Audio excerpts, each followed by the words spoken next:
Thanks for joining me. This is Danny, and welcome back to my Real Tech series, PneumaticCraft Edition. Today we're going to be playing with a whole bunch of different miscellaneous things from PneumaticCraft. We're going to fill in some missing pieces, and we're going to be looking at a lot of different things. So it's going to be kind of a lightning round of just a whole bunch of stuff. And we're going to try to get through everything on this list and some of the stuff on this list all in this episode. And most everything that we're going to be playing with today is all inside this little chest of high pressure fun. We're going to be playing with the elevators. We're going to be playing with some micro missiles, a universal sensor, the air cannon, which we can use to launch, well, entities including ourselves, and the sentry turret. The first thing that I want to do today is I actually want to upgrade our little assembly system. So you may remember in a couple episodes ago we set up this cute little assembly system that does some crafting for us, and we were we're using it to craft a few different things. One of the things that you may have noticed is that when we went to craft our advanced pressure tubes, there are actually a couple different recipes for it. So what we did is we used the laser recipe. It creates 8 pressure tubes out of pressure chamber valves. Now there's a cheaper recipe it's slightly cheaper. It's just a block of compressed iron, and that gets us the advanced pressure tube. So it's a little bit cheaper, it's a little bit less compressed iron, and but it does require another machine here. It requires the assembly drill. So because it uses the assembly drill and the assembly laser, and then we require this assembly program drill and laser, which we can get on Amazon, on the Amazon tablet. So I went ahead and gathered all the stuff and crafted things before I started recording this episode so that we can get through all this stuff really quickly, but essentially it costs us 14 emeralds. Now on the day that I bought it, yeah, there happened to be a special deal. And I got it for 5 emeralds. So there are some random trades that come up in here every once in a while. You may want to take a look at that and see if there's any special deals, because basically it randomly grabs different villager trades, and they're going to be different all the time. So that's how I ended up getting this. So then what we can do is we can take out this laser program and we can put the drill and laser program in there. And then if we put our block of compressed iron in here, it's going to grab it. Let me throw a couple of speed upgrades in there. Maybe 5 more. And then what you can see is it's going to set it down, and the drill is going to drill into it. And it's actually going to be making the pressure chamber valves. And then the laser is going to come and turn those into the tubes. So, cool. So we get tubes for a little bit cheaper, although there was, of course, a certain amount of overhead in setting that up. So now we're going to build an elevator. This is a hydraulic elevator powered by pneumatics. And the way the elevator works is that first you have to set down these elevator bases. Each base will allow a maximum of 4 blocks of elevator height. So we want to go up 11 blocks, actually. I'm going to have this take us all the way to the ceiling. And for that, we're going to need 3 elevator bases. Now we have an extra one because they do craft in 4s. Gray plastic, some compressed iron and blue plastic, and some more compressed iron. So they're some, compressed iron. And then we set up these elevator frames all the way up, as high as we want it to go. So the max height of the elevator is going to be determined by the lesser of the base height, the frame height, and the base height times 4. And then, so there's 2 ways that we can get this elevator to go up and down. One is to use redstone. So by default right now it is powered by redstone. However, there is an alternative that we're going to use that's a little bit nicer, and that is by using these elevator collars. So if we set up an elevator call on each floor, I can't get to that block.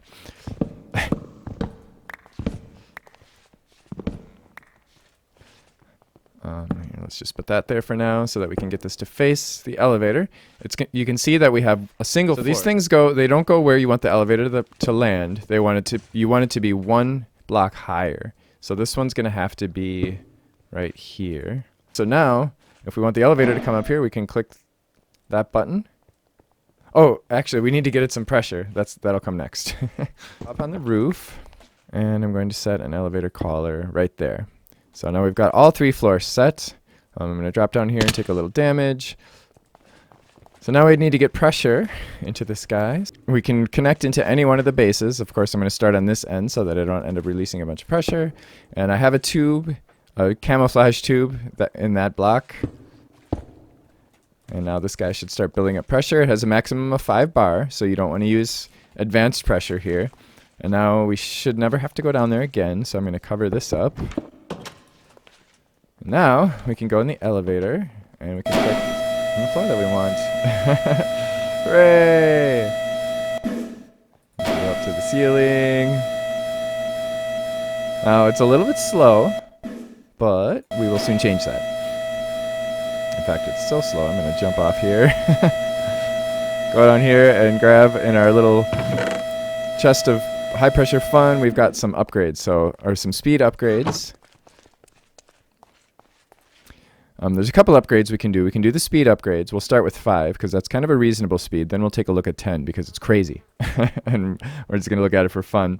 Of course, we have the volume upgrade, so we can add how much air it holds. We have the security upgrade, which will add the safety valve so that it doesn't blow up. We have the speed upgrades, which of course will speed it up. And then there's the charging upgrade. Now what the charging upgrade does is it allows it to recall air as it's bringing the elevator back down. But it slows it down also. So right now we have 5, and you can see how fast it is. It's pretty fast with just 5 upgrades. And actually I'm pretty happy with this speed, but just for fun and a little bit of craziness, we're going to max it out.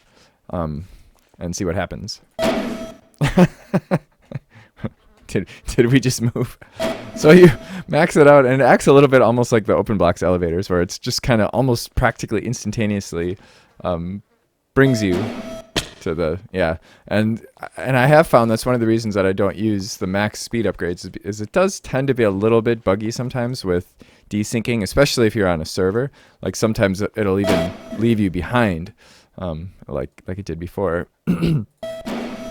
Yeah, so I took damage there, but let's just take a look at this from a third-person perspective. So it's very fast. Like it's almost too fast to even see it move. So you can use this to move any types of entities, including mobs or even items. So you could actually use this as an item transport system. Oh, wow, okay.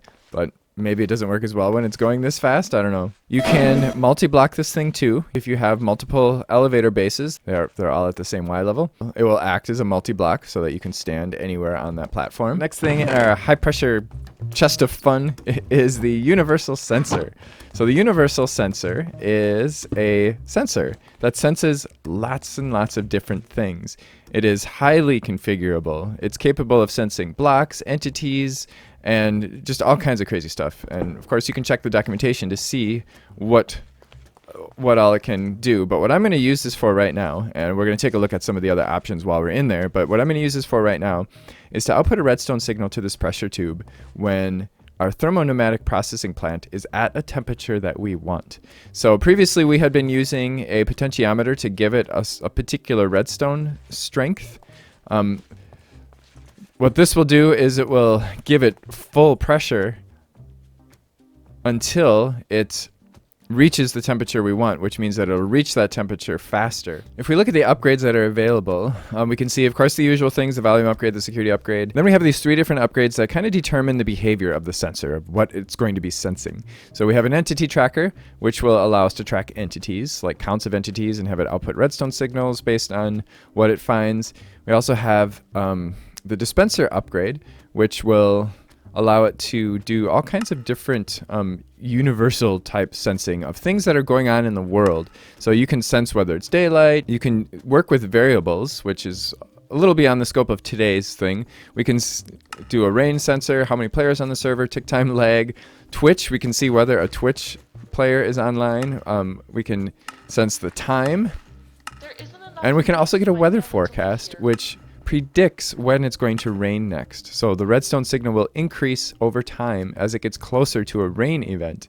What we're going to be doing here is a block tracker upgrade. Now the block tracker upgrade also requires a GPS tool in order to select the particular block. Now a GPS tool is something we're going to be using a lot of, and basically what it is it's a coordinate saver. Basically it's something that holds the location of something. So we want to sense something that's going on within this block, so we shift right click on it, and now this particular GPS tool is linked to that block. So then we can go in here and we can put that GPS tool in there, and now we can sense what's going on with that particular block. So what we want to sense in this case is the heat of this block. But as you can see, we can actually have like a remote comparator set up. So this guy can act like a comparator, and we can sense heat, we can sense light level at the block, we can sense basically the amount of metadata, the presence of the block or not, and the redstone signal. So we can kind of do a remote redstone signal this way. What I want to do is I want to sense the heat. Now we do need to give this guy pressure. And what I'm going to do is I'm just going to put a pressure tube right there. So that will hook it up. It's going to fill up with pressure. So when we set up a sensor, we can look over here to get sensor information. It'll give us detailed information of how that particular sensor works. And this little info tab will change based on which sensor you have selected. So in this case, this guy's going to output a redstone signal if we reach at least 100 degrees, which is exactly what we want it to do. So right now it is not emitting a redstone signal. So what I'm going to do is I'm going to turn this redstone signal off so that this guy will heat up. And as soon as it hits 100 degrees, this guy's going to start outputting a redstone signal. So right now it's outputting redstone signal power 15. And now our vortex is no longer heating this thing up. Now you can see the temperature got way past 100 degrees, which is totally fine because that'll make it run faster. So now it's just going to stay off until this temperature gets below 100 degrees. As soon as it gets down to 99 degrees, this redstone signal will shut off, allowing air to pass through again. Because remember, we have the regulator 2 module down there that when it gets a full redstone signal, it stops allowing pressure through. So what we can do when we want this to stop doing this is, I mean, we could cut off the pressure to it. I could break this tube, or I could put another module there to cut off the thing. Or we can just turn the sensor off and it'll stop. And then it'll stop consuming pressure, it'll stop consuming air. And I can also just remove the GPS tool as well, because we're actually going to need it for our next fun project. So next in the chest of goodies is the air cannon. This one is pretty fun. So this guy needs pressure, and it has to take the pressure on the side. I tried loading it from the bottom and that didn't work, so we have a little outlet sticking here. I've got some tubes running underground and connecting into our pressure network, so this guy is at high signal and high altitude. So the way this thing works is it can shoot entities using air, a blast of air, to wherever we tell it to. So again, we use our GPS tool. So for instance, I can set the GPS tool to, I don't know, like right here. And we could then put the GPS tool in here, and we will see that it's going to move the cannon in order to aim at that spot. And then we can throw an item in there and give this guy a redstone pulse, and it'll shoot the cannon and it'll aim it right for the spot where we placed, or where we set the GPS. Now this thing can have a very, very large range if we give it range upgrades. Actually, we'll probably only need about 8 of these. And then where this really gets fun is with the entity tracker upgrade. Because what the entity tracker upgrade does is it throws the nearest entity. Now there aren't enough range upgrades in there right now to throw me very far.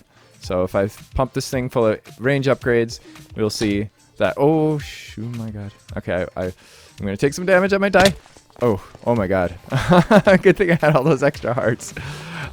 So it throws us there. So what I'm going to actually do to make this a little bit more fun is I'm going to take this GPS in order to prevent what just happened there, is I'm going to set the GPS to that spot because there's water there.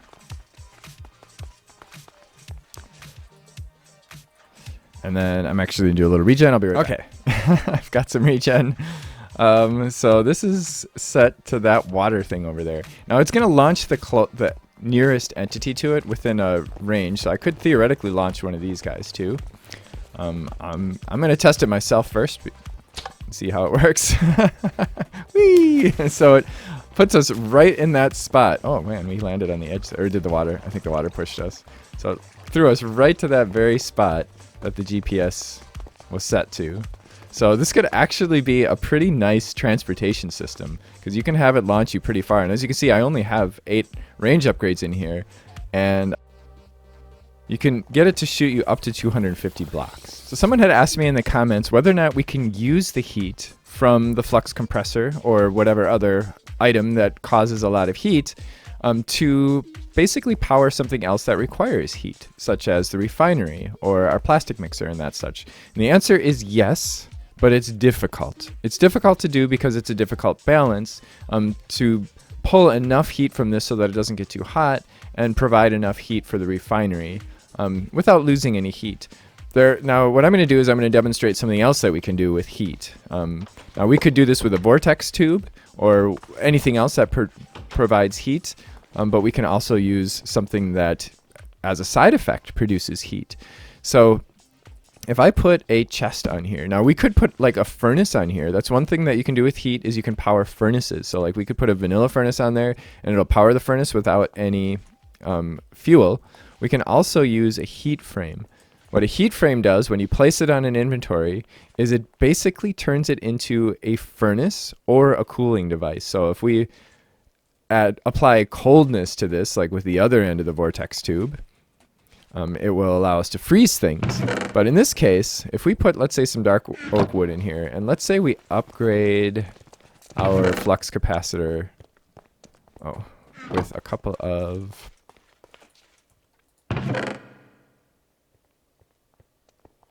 I thought I made some. You know what I'm going to do? I'm going to remove some volume upgrades from here. So the volume will have dropped. And now when I add volume, it's going to run again.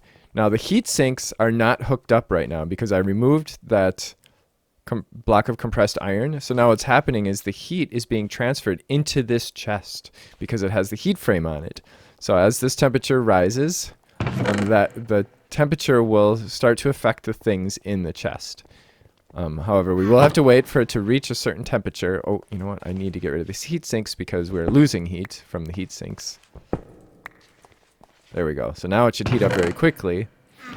This is also, now here's where the delicate balance comes. Is our temperature in here is probably going to increase a little bit too much. Oh, let's remove those out again and put them back in. It's basically forcing us to loosen pressure. So that this guy runs and gets nice and hot. I don't actually know what the exact temperature is that it requires, but we will probably find out in a second. The hotter the temperature is, the faster it will smelt items. Up to 1 item per second. And it doesn't tell you in the book what that temperature would be, where it gets 1 per second, but there you can see we've got a piece of charcoal. And that's going to keep happening. Now this process is also consuming a little bit of heat. So it is one way to dissipate heat. Now as you can see, it's not dissipating enough. Our flux compressor isn't running at its best efficiency right now because it's running kind of hot. But it's a good way to be able to use the heat for something else and get kind of double duty out of, instead of just wasting the heat and allowing it to go out in the air and then having to use pressure to produce heat somewhere else. Thanks, Neon Redkill, for asking that question and giving me this idea. And then Duncan Webb left a comment about heat sinks and that we can actually use them on vortex tubes to dissipate cold. So if you remember how the vortex tube works, it takes air pressure and it splits the heat with the cold. And so the colder the one end is, the hotter the other end can get. So by putting a heatsink on here, it's actually allowing us to dissipate the cold, which allows it to run a lot more efficiently so that it heats up faster and it uses less pressure to get to a higher temperature. Actually, what's going on here now, this thing is done running, but it's still hot enough that it's still producing charcoal, even though it's not running anymore. So we may as well use that heat while the thing is cooling off before it starts running again, in order to make some charcoal, because why not? Right? So what's our next? Oh, next in our bag of goodies. Actually, you know what? Let's take a look at the sentry turret. We'll look at the micro missiles in a bit. Okay, let's take a look at the sentry turret. Oh, I'm full of XP over there. Oh my gosh. I need to empty that out. Okay, so the sentry turret is basically a gun that will kill nearby entities. It will shoot at nearby entities. It does require the same type of ammo as the oh, it's gonna shoot me. Oh no, oh no. So we need to change the target to @mob. I forgot. We need to do that before. Hey, why are you still shooting? There we go. So so I was just going to say, it targets all entities, including you. So before you put ammo in it, don't make the mistake that I made. Before you put ammo in it, put a filter in here. If you hold down the F1 key while you're hovering over that, you will see all the different filters. What we used was @mob, which will only attack aggressive creatures. It has a 16 block range. So like right now, it's not reaching that spider over there, but now it will. But, you know, now the spider's already attacked us, so. Too little, too late. So let's add some range upgrades. Now this is going to give it a very large range upgrade. A very large range. So you could set this up outside your base and it'll take care of all of the mobs for it. I actually have a place where I want to put this. We do have a weak spot in our defenses. We've got plenty of guards that are going through most of the village, or most of the colony. But every once in a while we have somebody who sneaks up over here, and then what happens is a single guard will end up coming over here, and then we often end up with guards dying because of that. So I'm going to set up a sentry turret on this corner. And oh, actually I need... Oh, wait, no. Here, okay, I thought it was going to target me, but it has no ammo. So we can say @mob, because we don't want it attacking our colonists, and we can put ammo in there. I'm going to actually fill that up with regular ammo, because I'm going to save those for my minigun. And I'm going to give it a bunch of range upgrades. I think that's going to cover a pretty large range, so that'll keep this area clear of mobs. So I'm waiting for nightfall before we play with the missiles. But while we're waiting, I want to show you the harvesting drone. So the harvesting drone allows you, or basically harvests plants, and that's all it does. It harvests, and it will replant them if it's given a hoe. So what you do is you place it on a chest with a hoe in it, and it'll grab the hoe. Oh, we have to give this guy pressure. Place this guy on top of the chest, he grabs the hoe, and then he starts harvesting stuff. Now the hoe just allows him to replant. As you can see, he does not pick up items. So you will have to have some other way of making sure that your items get picked up, like either another drone, maybe a drone with a magnet, and or there's the other option would be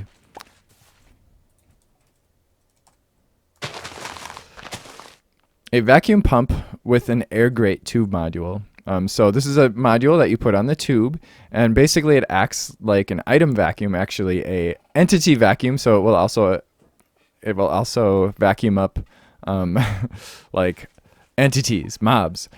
But it has a filter where you can tell it to only do items, and then the vacuum pump. So what the vacuum pump does is you give it pressure on one side, and on the other side it generates a vacuum, so where the bar is actually -1 as opposed to a positive number. And if you place this guy next to a chest, it will pull items into that chest. Now, I'm actually not planning on setting one of those up. It does consume pressure all the time. So as you can see over here, it did pick the cotton. Now, I have found that there are certain things that it doesn't do, like, for instance, the Natura cotton. It also harvests trees. So you can use this for a tree farm. Like all other drones, if there is a charging station nearby, with the dispenser upgrade, whenever it runs out of pressure, it will go to that charging station and charge itself. And also, like other drones, if we can find it here in the fields, if we shift right click on it with the pneumatic wrench, it will drop itself and also its hoe. And as you can see, the hoe did take damage, so we probably want to like fill this chest up with hoes. Night is upon us, so it's time for us to play with our missiles. So the missiles are ranged weapon. ranged weapons that are heat-seeking. So they will shoot nearby entities. So probably the first thing you'll want to do when you get this thing is to shift right-click on it and change the target filter. It's the same filter that we had on the turret. So we can tell it that we only want it to target hostile mobs. And then we can also specify how we want to prioritize the different features of this thing. So we have a top speed, we have damage, and we have turn speed.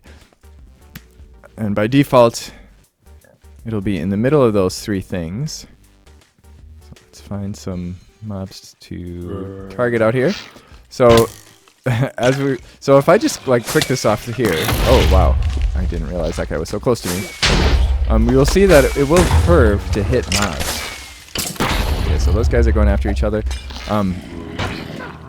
But what I'd like to do is I'd like to add a little bit more damage to this at the cost of speed and turn speed.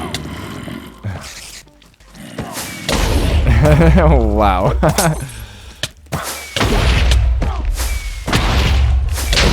That's nice. Now you do have to be careful about close range with these things because you can take damage from the explosion if you're too close.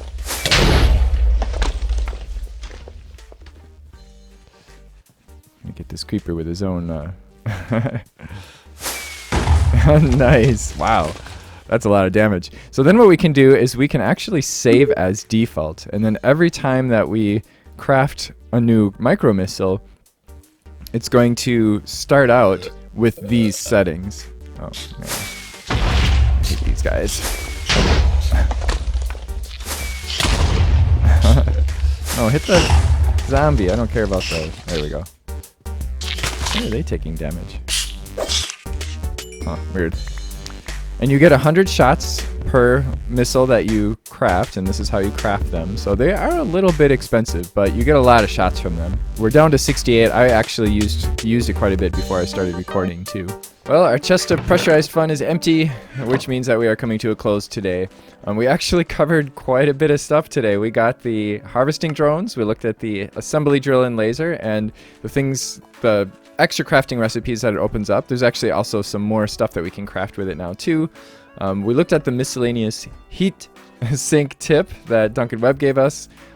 Next time, we're going to be looking at pneumatic armor. That's going to be amazing. It is so amazing. We're going to have fun with that. We did the elevator, we did the air cannons, we did the universal sensor, we did the sentry turret, we did the missiles.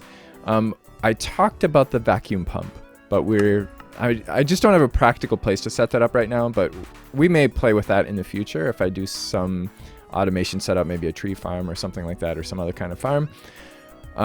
We did not look at the aerial interface. It's basically a player inventory block. So it's a block that you place in the world that allows you to, with automation, access your player inventory. You can pipe things like XP and air pressure and RF and all kinds of really interesting, crazy stuff. It's very overpowered. And it doesn't really fit this pack. In this particular pack, it is a creative only item. So if we do take a look at this in the future, it'll just be we'll just do kind of a side trip into a creative world and maybe take a look at all the things that we can do with that. We looked at recycling heat and we looked at the heat frame, and that is it. So we actually covered a lot today. I hope you enjoyed it. I hope you learned a little bit. If you do have any questions, comments, or ideas, please feel free to leave them in the comment section below. And of course, you can like and subscribe and check out the description for my Discord channel and a few other various places where you can follow me. And if you did enjoy this, don't forget to click the like button and to join us next time when we play with the amazing pneumatic armor. Bye-bye.